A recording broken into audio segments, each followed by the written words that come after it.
Hello and welcome to another reaction video to Boris and its coronavirus briefing. He's going to talk in approximately 5 minutes time, so if you want to fast forward, that'd be great.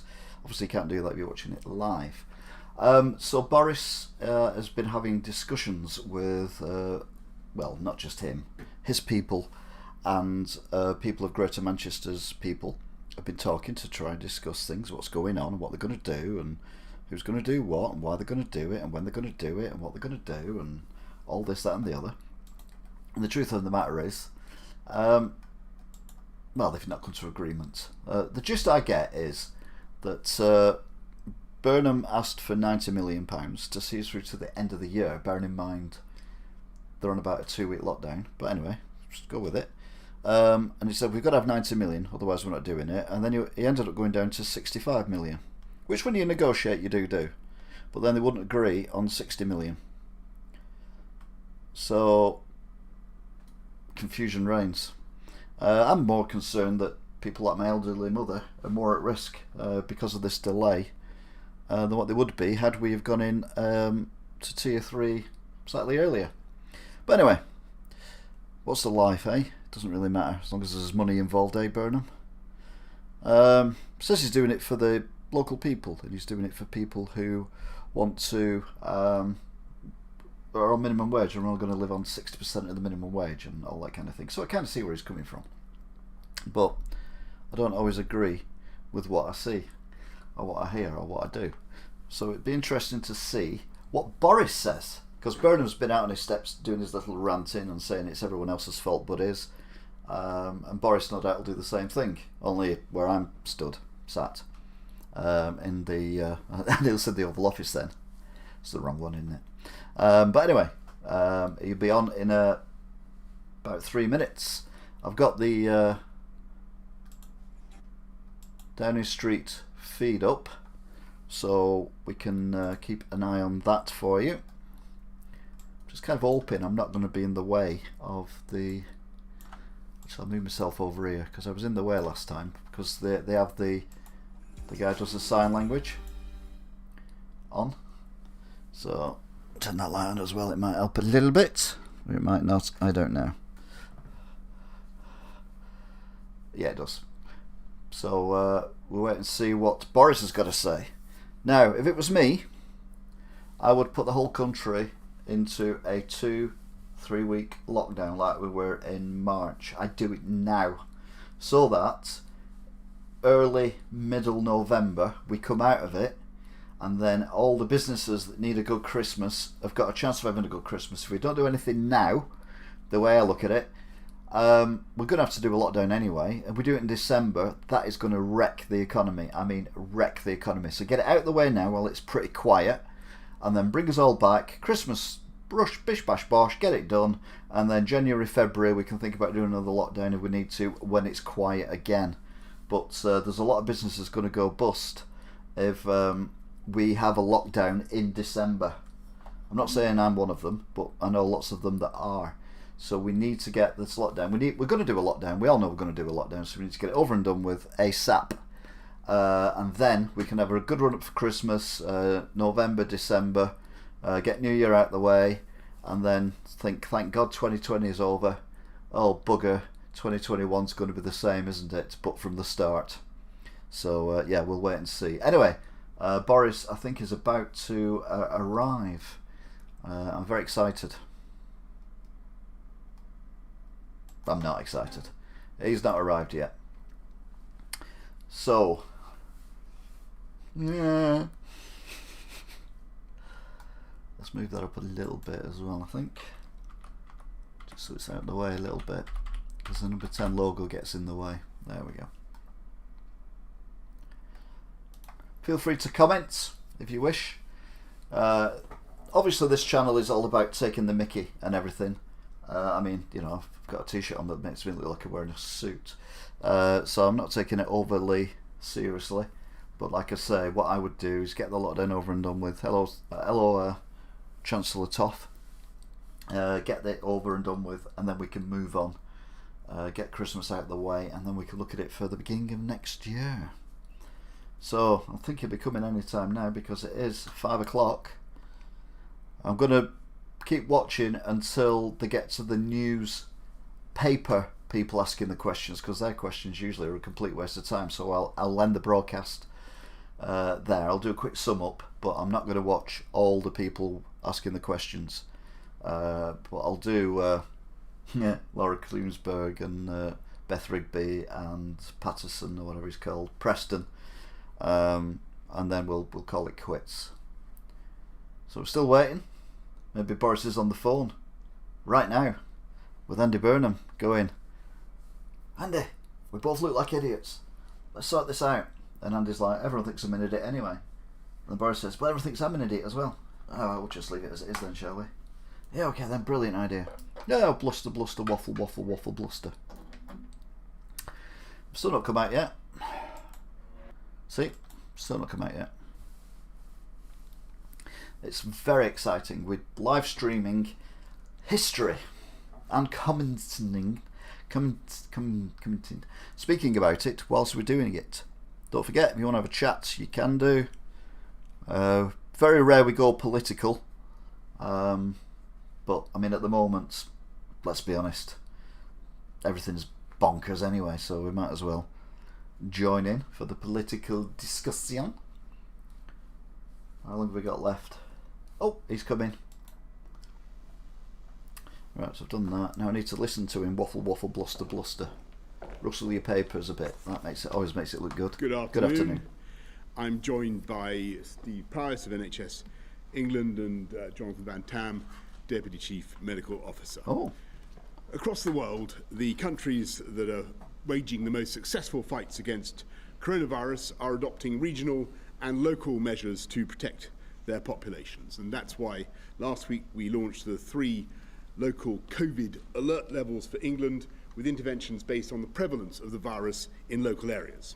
Since then, we've been undertaking discussions with local leaders in those parts of the country which are currently bearing the brunt of the second wave of this epidemic. And before I update you on those discussions, I will ask Jonathan Van Tam to brief us on the latest data nationally and in Greater Manchester. Oh, here we go. Jonathan. Pick on Greater Manchester. First slide, please. Oh, I like the slides. So I'm beginning today's data. If you want to know what I think of the 3-2 system, then I did a 5-2 system, which I think makes more sense. So have a look at that. It's on the political playlists on this channel. Maps of England here.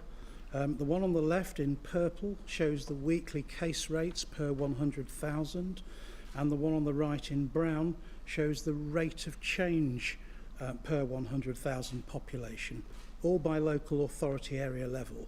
And the darker colours indicate higher rates of disease or higher rates of change. And you'll see that these geographic maps are current for the week 30th of September to the 6th of October. There's a lot of brown down around London, isn't there? If you look at those shadings, we'll now turn to the second slide, which is the 8th of October to the 14th of October. And you can clearly see that that dark purple confluent problem area has extended from coast to coast now and extends quite a long way down the country. In contrast, the rate of change is more variable, and there are more patches of green indicating a negative rate of change, as much as there are new patches of dark brown, such as in Lincolnshire. Next slide, please. And there's a similar picture for those aged 60 and above. Again, these are the old geographic maps that I showed you 8 days ago, and changing to the new graph now, you can see that the purple areas have increased, and there are some new areas of increased rate of change in the over 60s. And I really want to emphasise that it is the over 60s that really worries us most, because these are the people who become severely ill with COVID-19. They are more likely to be admitted to hospital. If they are admitted to hospital, they stay in hospital for longer, and sadly they are more difficult to save. Next slide, please. Oh, I like a good line slide. So here are the data broken down by age band and by English region, beginning with the North East, the North West, Yorkshire and Humber. And really, each of these subplots is a contrasting game of two halves, in as much that the 10 to 19 and 20 to 29 age group, you can see that the weekly case rate has declined on all of those traces. Now, this may be partly ascertainment. It may relate to the rate at which people are coming forwards for testing, or which is herd now immunity, flat, because the rate of swab positivity continues to increase. But the other half of the coin, if you like, are the older age groups from 30 to 39 through to 80 plus, and here you can see over time this continuing increase in case rates. And this really shows us now that the infections which have seeded in the younger age groups are now penetrating those older age groups as we go forwards in time. And these are cases. This means that the hospital admissions and the deaths, sadly, that are linked to those cases are now baked in for the next 2 to 3 weeks. Yeah, because you have that, when you get ill, it takes you 2 to 3 weeks to get into hospital, and then 2 to 3 weeks to end up dead if you're going to die. And the West Midlands. So it's a 4-week cycle, which is what I was saying before about we get the lockdown out of the way now, then it'll reset the 4-week cycle, so that when we start again we can get November and Christmas out of the way and then worry about it again in January. In the other ages. Next slide, please. And the same is true of East of England, South East and South West, but at much, much lower overall levels of disease than we are currently seeing in the north of England. Next slide, please. Whoa! Now again, I'm referring back to the heat maps that I showed you on the 12th of October. I've not seen that one before, I must have missed that one. Gradual warming up of disease rates in the 16 to 29s that then creeps through into the older age groups with a few weeks lag as we move through the age bands as we go up each of the blocks. That's pretty though, isn't it? That's the visual snapshot from the 12th of October. I'll now move to the new snapshot, and I think it's pretty stark. I think you can see very clearly now from these data that are just a week on how those heat maps have increased very markedly, not just in the northeast, not just in the northwest, but also in the East Midlands, top left, and in Yorkshire and Humber, bottom right. This is most concerning because it's the penetration of disease into the older age groups that gives the NHS significant problems. Okay. Next slide, please. Oh. And indeed, here are the weekly COVID-19 hospital admission rates in England by age group. And you can see very, very marked and very steep increases for 85 plus, 75 to 84, and 65 to 74. And some of you, the eagle-eyed amongst you, will say, well, these data extend up until the 11th of October.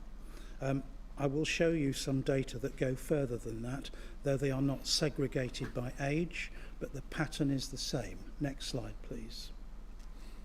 Before I do so, these are the ICU and HDU admission rates. Get very confused with all these slides, I'll be honest. Same very sharp rise in 75 to 84s, 65 to 74s, and 45 to 64s.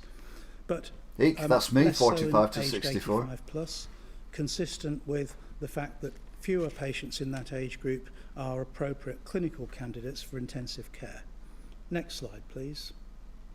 And I did say I would bring those data from the 11th of October right up to date for you. So these are up to the 17th of October, and they show daily COVID-19 patients admitted by English region.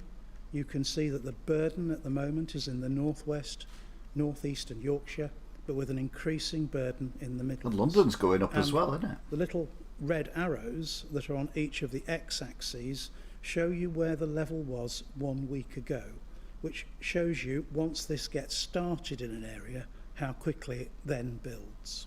Next slide, please. These are total numbers of patients in hospital with COVID-19 as opposed to new admissions. But again, you can see that trend of increasing burden in the NHS continues, with some dramatic increases in the last week. Next slide, please. And Prime Minister has asked me to focus a little on look Greater at Wigan. Manchester. These are Bottom the left. heat maps for Greater Manchester, up to date on the October the 15th, and the data extending from early September through to that date. And you can see across the sub-regions of Greater Manchester, there are really very significant areas of heat across pretty much all of the ages, and really extending to some deep purple zones in the older age groups. Next slide, please. This is the rate This is of more new slides I've ever COVID seen. patients in England by NHS region. You can see that the north is running ahead of the rest of the country at the We've got moment. two norths. Next slide, please. Drilling down a little bit into the northwest, you can see Cheshire, Greater Manchester and Lancashire as STP partnership areas, and all of those increases in the number of patients being hospitalised with COVID-19 now. Next slide, please. Thank you, Prime Minister.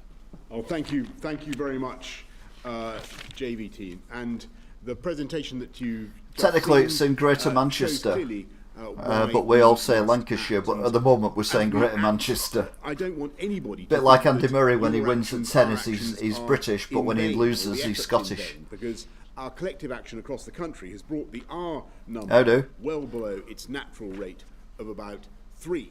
As a result, the virus is not spreading as quickly as it did in February and March. However, while the R is below its natural level, it does remain above 1, meaning that the virus continues to spread. So we need to take action to reduce the R, control the virus, especially in those parts of the country, as you've just seen, where the virus is most prevalent. And this evening, informed by the data that we've just seen, I can announce that Greater Manchester will move to the very high alert level. Who saw that coming? That means that pubs and bars must close unless they're serving substantial meals. Households can't mix indoors or in most outdoor settings. In some public outdoor spaces, groups must be limited to the rule of 6. And we strongly advise against travel into and out of the area. In line with the additional measures taken in Lancashire, casinos, bingo halls, betting shops, adult gaming centres and soft play areas must also close. Regulations will be laid in Parliament on Thursday and come into force just after midnight. I know that these restrictions are tough, both on businesses. I'm glad someone's made a decision. No one wants to be putting these things into effect. But that's why we're also enacting a comprehensive package of support. The job support scheme ensures those affected by business closures are still paid. Those affected by business closures are still paid. And once you top that up with universal credit, those on low incomes will receive at least 80% of their normal income.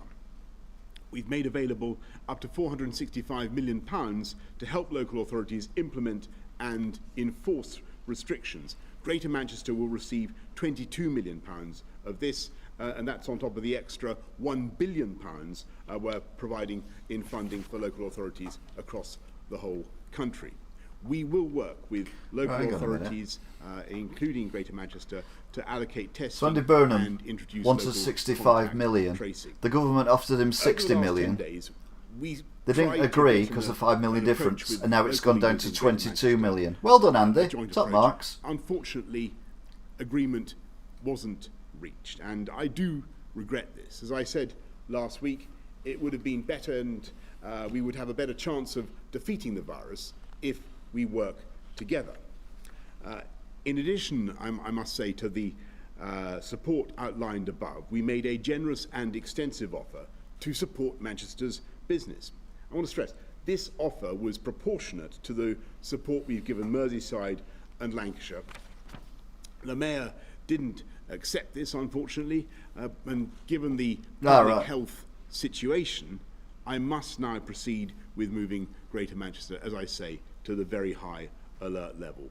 Because not to act would put Manchester's NHS and the lives of many of Manchester's residents. Yeah, because it's not just people who've got COVID. Despite You could the be in a car failure crash to reach an agreement, I hope and the not Mayor get the and treatment council quick enough leaders because in there's Greater no Manchester ambulance to come and will pick you now up work because they're with us dealing with to all the implement COVID people. These measures.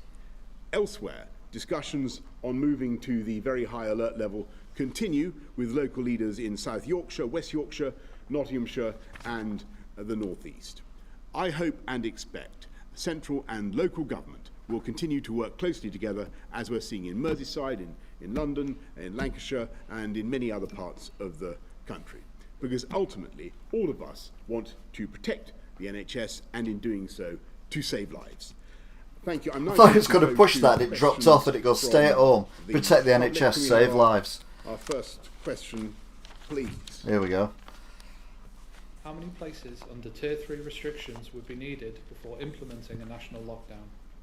Where does she run off Well, to? I think what we're trying to avoid is a national lockdown at all. And that's Jake. So that's Jake from Chester on the video. We don't rule anything out, Jake, but the difficulty is that the distribution of the virus this time round is very uneven by comparison with March and April, and so the right response, as many other countries are doing, is to go for this local and regional approach. That's what we're going for.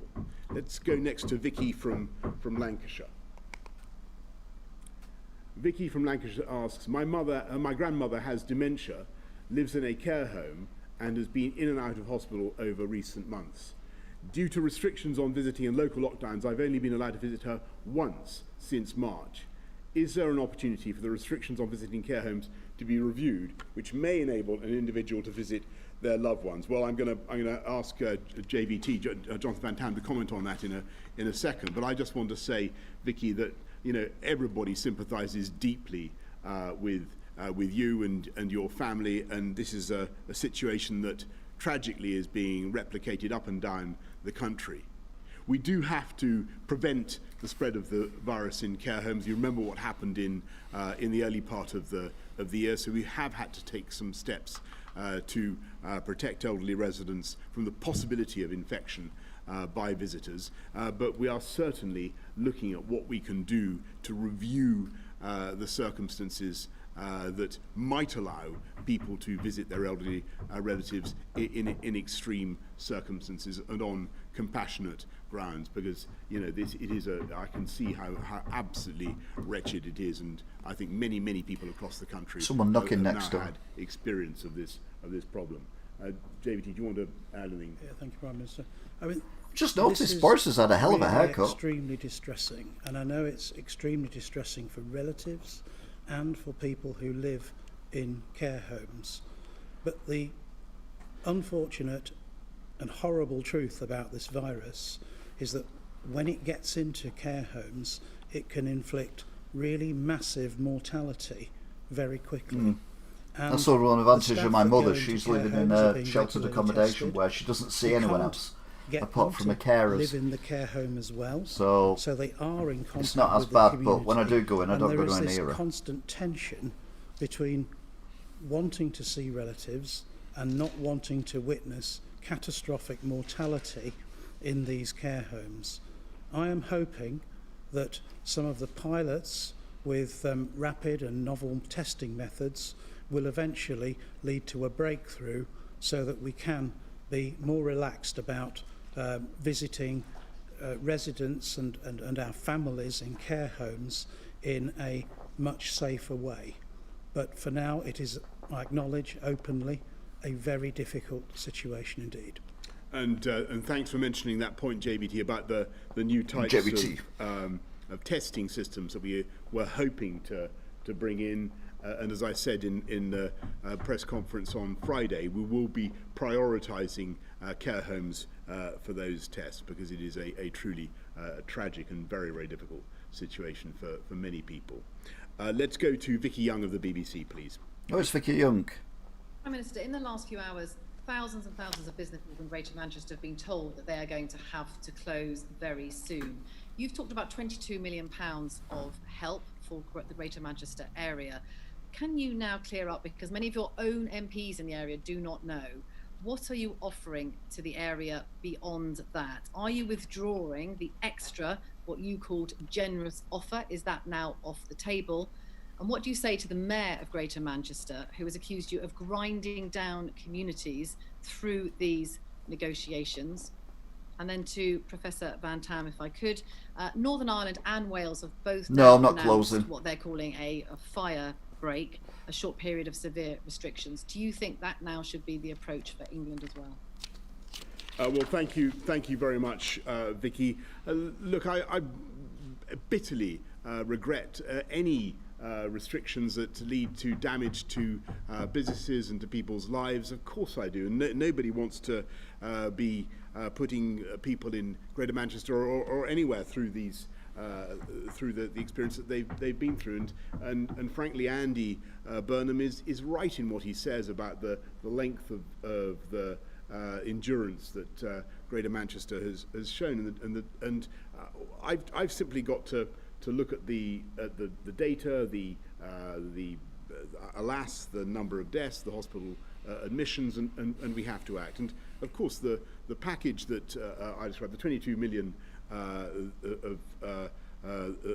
I described, that's additional to other support. Yeah, I don't get this. We're always happy to. The job thing now continue is to, you get consider 66% paid by the don't government, forget, and then he's on Vicky, about this the is a government that has universal credit tops up to 80%. So if it's that easy to do, why is Andy Burnham kicking up such a fuss and risking lives? Livelihoods across the country. We are investing huge sums to support local authorities, and another £1 billion, as I said. And Greater Manchester will have access to all kinds of funds, particularly to help with testing and tracing, and of course with enforcement. So the funds are there. They're massive, and what we could. To be fair, if you're self-employed, I'm self-employed. I don't claim anything when we're going to lockdown or shops. I got a grant, but that was just to keep the shop going. But for myself, I didn't claim anything because I'm self-employed. It's my choice to be self-employed. I don't expect the government to bail me out because I'm self-employed. So I coped for 3 months. I could have coped for another month or two before I went cap in hand to family. Can I have some money for some bread? And implementing these measures. So yeah. And the most important thing now is that people comply and that we get a high level of compliance. It's more likely to do that because he's delayed this Tier 3, Andy Burnham, because Andy doesn't want to be Mayor of Unemployment City in 3 months. But he's delayed it by 10 days at least. I'll continue and answer my question. Thank you for it. And there's a possibility that we might have, because it gets more severe, you've seen how that graph goes up, that we could end up with a lockdown in December, which is going to be more detrimental to local businesses, not less detrimental.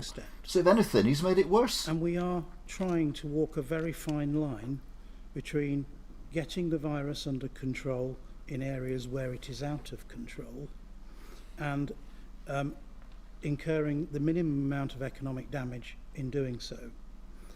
And it is clear that in the areas where it is out of control, and I've focused on those in the presentation, hard measures are needed.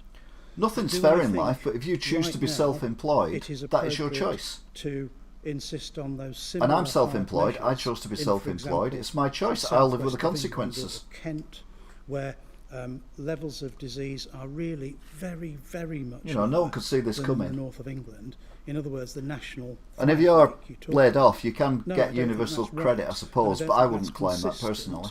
With the epidemiological picture we're seeing, or indeed consistent with the pressures that are being seen in different parts of the health service across the country. Well, what's your game? Which again are very different. And maybe don't say you're a professional footballer for Man United. Yes, thank you, JVT. So as JVT has shown with the epidemiology, there is variation around the country.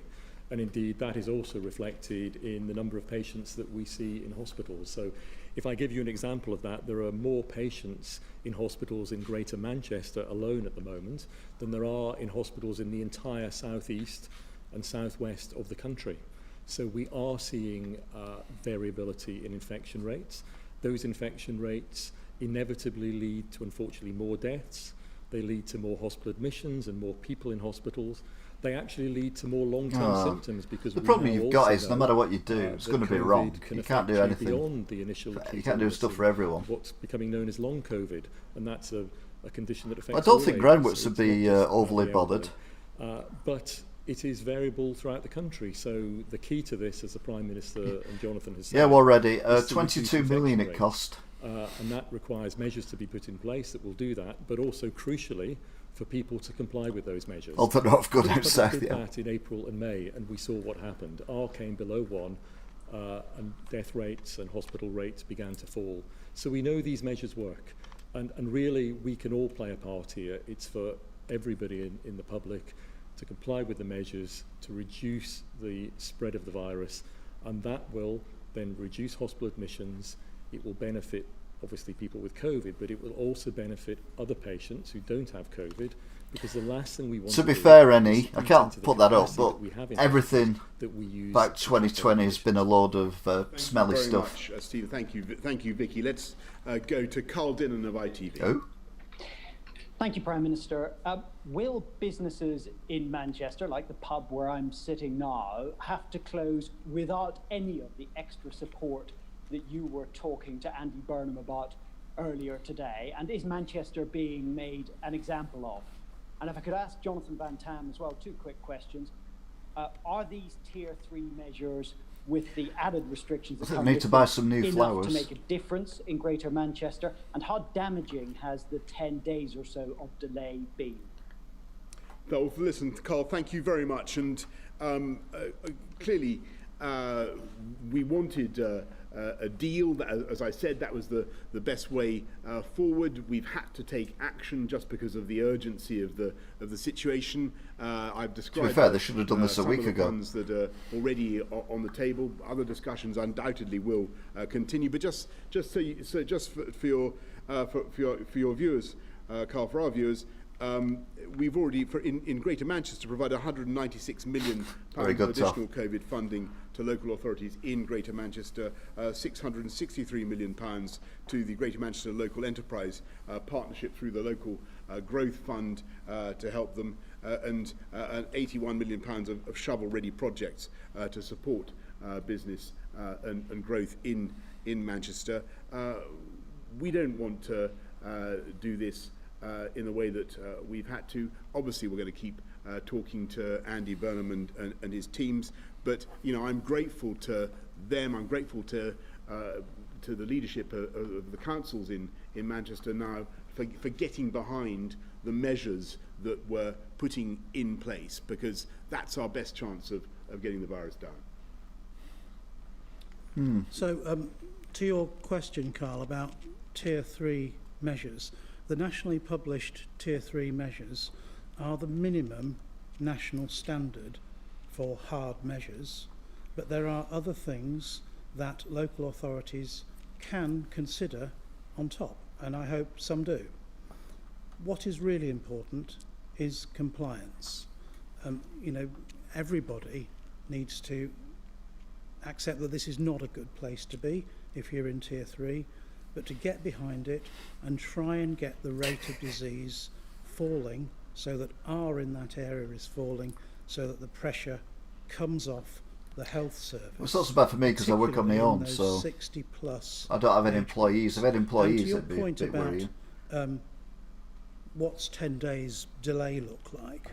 Well, I've got some data in front of me, and I'll just pick out 3 local areas, and I'll first of all give you the case rate per 100,000 in the age 60 plus between the 1st and the 7th of October, and then I'll fast forward to the 8th to the 14th of October. So that's not quite your 10 days, but I hope it'll give you some idea. So Manchester, initial figure 302 per 100,000, later figure 326.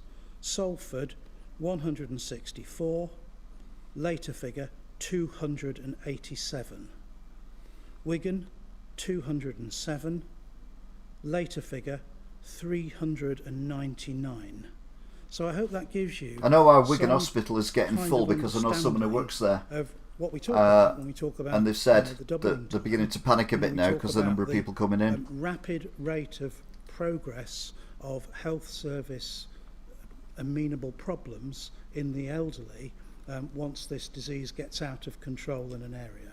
And I hope that gives you some flavour of what that kind of time period produces at the moment. Thanks very much, JVT. Steve, anything you want to add to that? Well, I think it's worth saying that, as JVT has said, in terms of doubling rates of infection, that also plays directly into the effects of hospital admissions and hospital and patients in hospital. So we have made this point many times, and you alluded what's going on? That any measures that are introduced now, people comply with them. It will be up to 2 weeks before we see that having an effect on the NHS, because there is an incubation. Can they do 15 minutes at a time? Days, then there's 5 to 7 days of symptoms before typically people present and have to be admitted to hospital for the small proportion that do. So to give you an example in Greater Manchester, which illustrates that. So my colleagues in the NHS in Greater Manchester are doing a great job at the moment. They are managing, they are working together as a healthcare system to ensure they can manage the rising number of patients with COVID, but also keep services going for everybody who hasn't got COVID, and it's really important that people continue to access those services. But 2 weeks ago, there were just over 330 patients in hospitals in Greater Manchester. 2 weeks further on, i.e. Yesterday, there were just sign language for deaf so people. that's a doubling. Don't want to get them left out of hearing the bad news, do we? Then we're into 1,200 or so. Now, at the very peak in Manchester, in Greater Manchester... If you get a chance, watch Have I Got News For You from this weekend. 277 patients in their hospitals. So in 2 weeks' time, we could well be seeing, at the current rate of rise, the sorts of numbers of patients in hospitals in Greater Manchester that we saw at the peak in April. And that's why it's really important that measures are taken at the right time, and it's really important why everybody complies with them to get infection rates down. Thanks, Steve, and thanks, Carl. Let's go to Tom Newton-Dunn of Times Radio. Times Radio. Good afternoon, Prime Minister. Thank you very much. Wales and Northern Ireland both have lower infection rates than England, sometimes considerably lower, yet both have voluntarily put Wow, advertise yourself, why don't you? Lockdowns, pretty much everything closed apart from schools. Why have you decided to take a different course? Why are you not looking at regional or local lockdowns at the moment? And a question to Jonathan Van Tam and Stephen Powis, please. Jonathan Van Tam, you just eloquently explained why national lockdowns, national circuit breakers. I couldn't possibly comment on that, may not any. be such a clever idea with varying infection rates, but can you confirm you are actively looking at local circuit breakers for these hotspot areas? And how long are you going to give Tier 3 to work to reduce the R rate in Manchester, Liverpool, etc., before you then advise the Prime Minister to move on to local circuit breakers? Well, Tom, thank you very much. First of all, obviously, in the areas which are experiencing a particular surge of the virus that are now in Tier 3 or going into Tier 3, we rule nothing out. If we have to take tougher measures, then of course we're going into debt. We think that Gothic, going into regional debt approach again. is right. But I just want to go back to the points that both Steve and JVT have been making, that the way to make this work with Tier 3 is for everybody to comply. And I think the package of measures that we have in Tier 3 in these hotspot areas, if they are implemented, will do the trick in those areas, and that can make a huge difference to the overall spread. Yeah, from bluster, waffle. So, thank you for the question. Come on, JBT. My retort is rather simple, really, that we just can't afford just to let our elderly die, and we can't afford to allow our NHS to be completely consumed by looking after COVID, so it can't do its other business as usual work. So we'll have to take as tough measures are necessary to stop that. And the typical lead time, the lag time between doing something and beginning to see a discernible It's effect about 3 weeks. in terms of first case rates and then maybe delayed by another week, hospital admissions, is 2 to 3 weeks. And just to make a point that, again, that the Prime Minister made, you know, we're running now with the brakes partially on, and the R is 1.3 to 1.5 according to the latest SPI-M estimates. So, you know, we can't take the brake off on this, and we may have to push on the pedal a little harder to get it back under control. Thanks very much, Eugene. Thank you, Tom. Jason Groves of the Daily Mail. You get the idea, Gothic. You're miles behind the rest of us. Thanks, Prime Minister. First of all, can you clear up once and for all whether Manchester is going to get this £60 million that you offered earlier in the day? And more broadly, you seem to be facing a kind of northern revolt. This isn't just Andy Burnham. Your own ally, Graham Brady, says there's no evidence these measures will work and lots of evidence they'll wreck jobs. The leader of Middlesbrough Council says using bad data. The leader of Hartlepool Council says the government can sod off if it wants to impose more restrictions. Why can't you convince northern leaders of all stripes that you're doing the right thing? And does it matter if you can't? Can you? I've no idea, Andy. I'm not involved anymore. I resigned earlier on this year. Professor Van Tam, can I ask you very quickly, today's death toll... I think it's been cancelled for the rest of the year now. 241 people. Is that a blip, or you talked about things being baked in? Is that what we're going to be seeing regularly over the next few weeks? Well, Jason, first of all, let me just say in respect of funding of Greater Manchester, obviously we want to do more. We want to as we said earlier on today, but for the sake of fairness, it has to be, the deal has to be in line with the agreements we've reached with Lancashire and Merseyside, for instance, where we have made progress. And I just remind you that in terms of business support, 46,700 business premises in Greater Manchester. Yeah, I'm going to go. I'm going to leave it there. So if you want to watch the rest of it, it's available on the BBC News channel and the number 10 thingamabob. So basically, we are going into, as in Greater Manchester, is going into tier 3, no pubs and all that, but it's not affecting shops and most businesses. There is some funding available, and then we'll just see how that pans out. But yeah, I was expecting more, I'll be honest. Big shout out to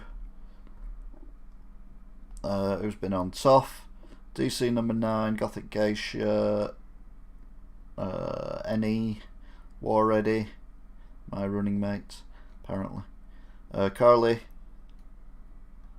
and that's it. So thank you very much for watching. If you want to carry on watching this, you can do it. It's on the news channel. It's probably on BBC One as well.